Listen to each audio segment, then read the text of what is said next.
Hey everybody, Peter Zeihan here, coming to you from Lake Teano in southern New Zealand. The news that happened over the last few days is pretty straightforward. Vladimir Putin of Russia entertained President or Chairman Xi Jinping of China, and they had one of their big hoity-toity summits where they pledged their unending support for each other. The reality, of course, is nothing of the sort.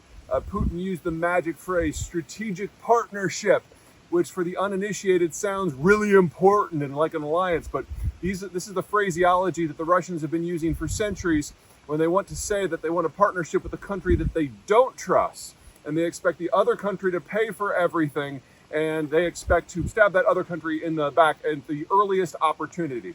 So Putin has had multiple strategic partnerships with the United States, with France, with Germany. The Soviets did one with the United States back in the day, and it even dates back to the Tsarist time. So that's the magic phrase that you know that they really, truly despise each other, and that this is only an alliance of convenience that has to do with getting out from under some of the sanctions that have to do with the Ukraine war. So let's put that in a box.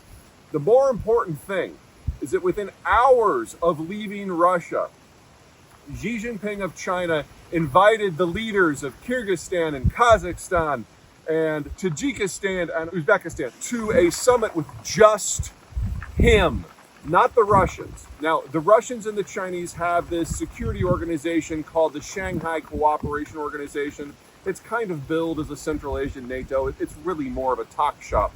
But that is a place where Russian and Chinese interests are kind of counterbalanced.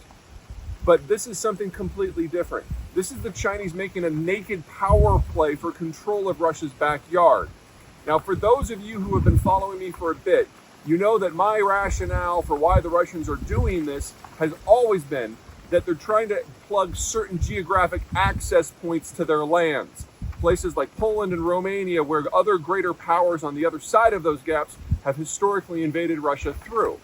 And their position is if they can forward position military forces in those access points, then they'll be able to preemptively prevent invasions. This sort of thinking has driven Russian security decision-making for centuries. It's not limited to that Western periphery. There are other access points that the Russians are really paranoid about. Two of them are in the Caucasus that go down into Turkish territory and Persian territory. And one of them is the Altai Gap that leads straight to China.